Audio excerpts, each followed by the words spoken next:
Hello everybody, welcome back to the channel. We are here in Grand Coast today in St. Martin. I want to talk to you today about the incident that happened in Japan. There was an accident today involving a Japanese airline A350 that crashed on landing. And it's one of the things that I talk about a lot in my videos is runway safety. And for those of you who are interested in more realistic operations, I want to talk to you about kind of the mindset that we have around runway safety as pilots.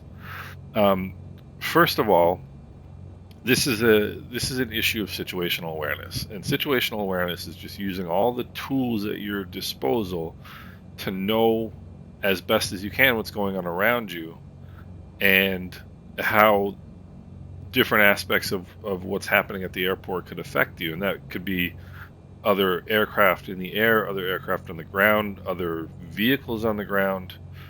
It could be a lot of different things. And the tools that we're talking about, first and foremost, are your eyeballs. But secondly, and also extremely importantly, is the equipment in your airplane, and most specifically the radio. And the radio, not only in terms of the communications that you receive from ATC and the communications that you give back to ATC, but also the communications that ATC has with other aircraft and other vehicles. And listening to what is being said to other airplanes in the airport environment and understanding where they are in relation to you is a huge part of what being safe is all about. Okay, now we're holding short here of the runway. This is an airport that has two taxiways that intersect roughly in the middle of the runway. I'll show you here real quick. You can see this is one taxiway, this is the other taxiway. That's the end of the runway there. It's the end of the runway here. So in order to get to the end of the runway to take off, presuming we're not going to do an intersection departure, is we have to get onto the runway and back taxi, right? So one of the things that I always talk about in my videos is when you're going to back taxi onto a runway, or when you're going to be on a runway in any way, shape, or form, you always have to have all of your lights on. That's the number one rule. Even in the daytime, it's the same principle as daytime running lights in a car. It just makes you more visible. So number one, do not ever enter a runway, active or not active, whether you know it's being used or you think maybe it's not being used. Always turn your lights on before entering a runway. Okay, so we're gonna enter the runway now. I'm not on VATSIM, so there's no other traffic. Rule number two about being on runways, and a lot of people don't do this properly in real life, is make sure that you are on the center line. Now, a lot of people think, gee, I don't want to be on the center line in case there's, landing traffic. I'd like to be, like to give them a better chance of not hitting me. The reason you want to be on center line is so that they can see you. It's very difficult. It's a lot more difficult to not see an airplane that's dead center of the runway than maybe one that's off to the side. It's a little easier to miss that. Okay. So always taxi on centerline with your lights on. Now, the next thing, and this is not something that a lot of people really think about. Now, if you're in a crewed airplane, right, if you've got two pilots, like this A350 landing, we don't know about the Japanese Coast Guard plane that was on the ground, and this could be a relevant factor. This is one of the things that I think could be relevant. If you are operating single pilot like I am now, whenever I have to turn around at the end of a runway, okay, presuming I'm sitting on the left-hand side, which is where you would normally be sitting, I always angle over to this side of the runway, and I make my turn to get back on center line to the right. Now, the reason I do this is because when I'm making this turn, I'm not going to make the turn all the way around. At least if I'm planning on taking a second at the end of the runway, what I'm going to do is stop like this, and now I have a full unobstructed view of the arrival end of the runway, the approach area of the runway. Now you can see where my airplane is. I can now look this way and see any aircraft that might be coming my way. Now, if I'm, ready for takeoff, I'm not going to stop here and look. But as you're making the turn, you can take a look to your left and see whether there is, anything coming. One of the other things that I do in the sim and all the airplanes that I fly, I set up a co-pilot's view, right?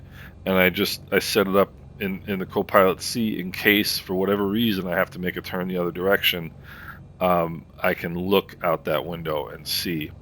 I'll show you real quick how I make those uh, those camera views. It's actually pretty cool.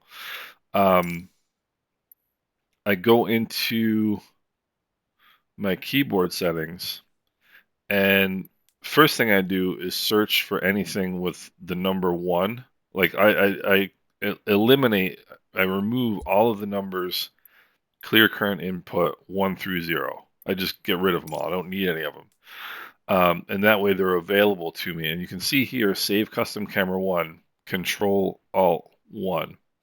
What I'll do is I'll search here real quick, Control Alt, and basically what I have is this Control Alt 0, Control Alt 1, 2, 3, 4. This is all my save custom cameras, so that what I can do when I'm in the airplane flying, let's say for whatever reason, you can use your arrows to move around, right?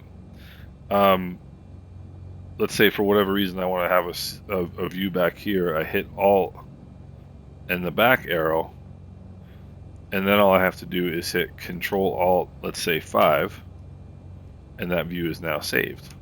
So if I hit 1, I come back here to the pilot's position, and if I hit 5, I come back here.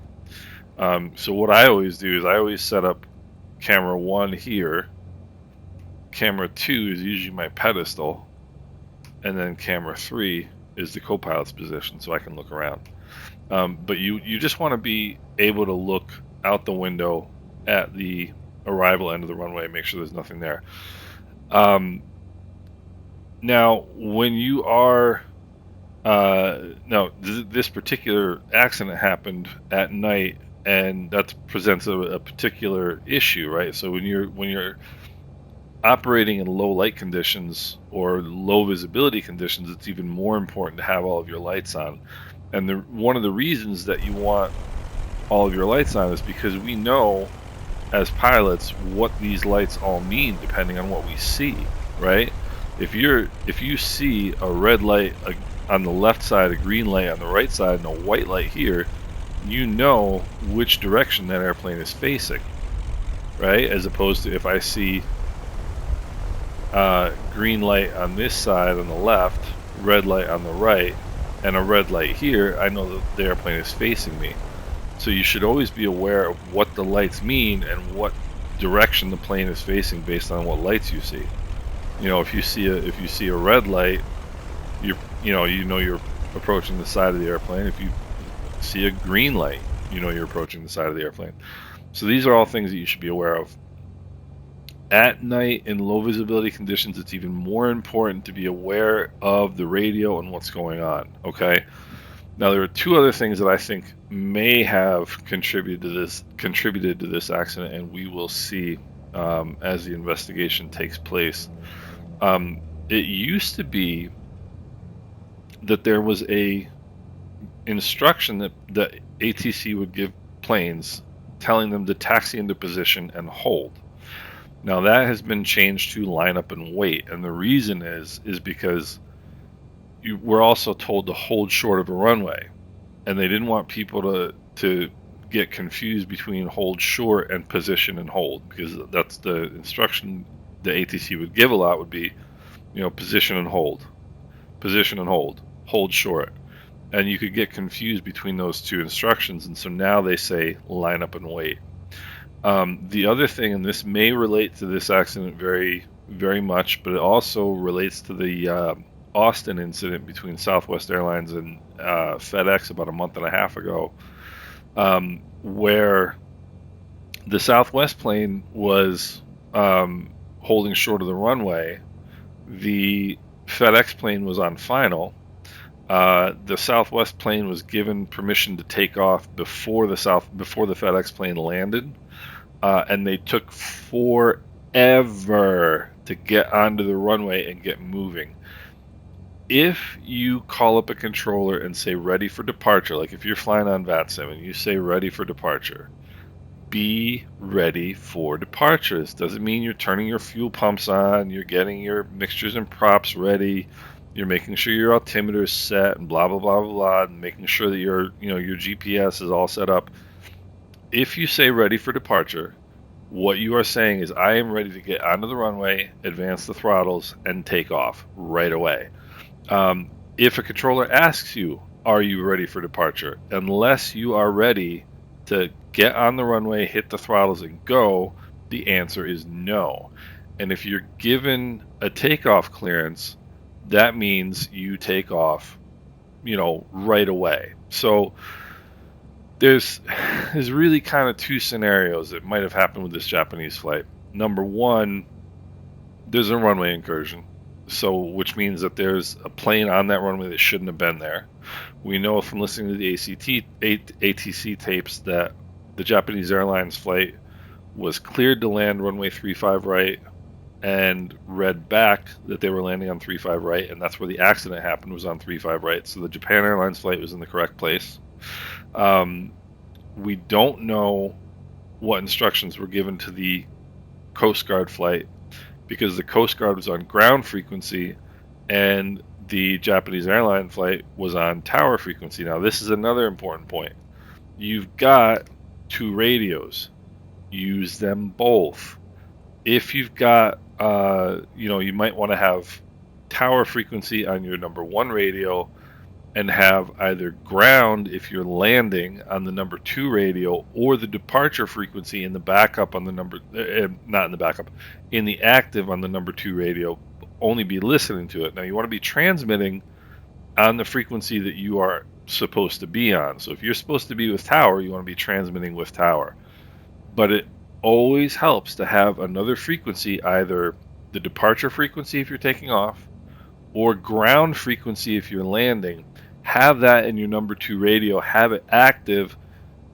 It can be distracting if there's a lot of traffic, but it can also be vital to be able to hear what instructions are being given to other planes. So if the Japanese Airlines plane is coming in, they're on tower, they're cleared to land 35 right, and they hear on the ground frequency the ground controller giving this Coast Guard plane clearance to enter the 35 right runway, then something's not right here. I need to either confirm that I'm cleared to land, or say, hey, is there traffic on that runway? That's a very important point. The other thing is, just like the Southwest FedEx thing I was just talking about, it's possible that the Japanese Coast Guard plane was given permission to take off, and they just took a really long time doing it. So it's in all likelihood one of those two things. But in any event, these are important things to think about when we are on the ground at airports. So pay attention to these things, guys, if you want to be more realistic in your operations in the sim. And I hope you guys are doing well, and we will talk soon.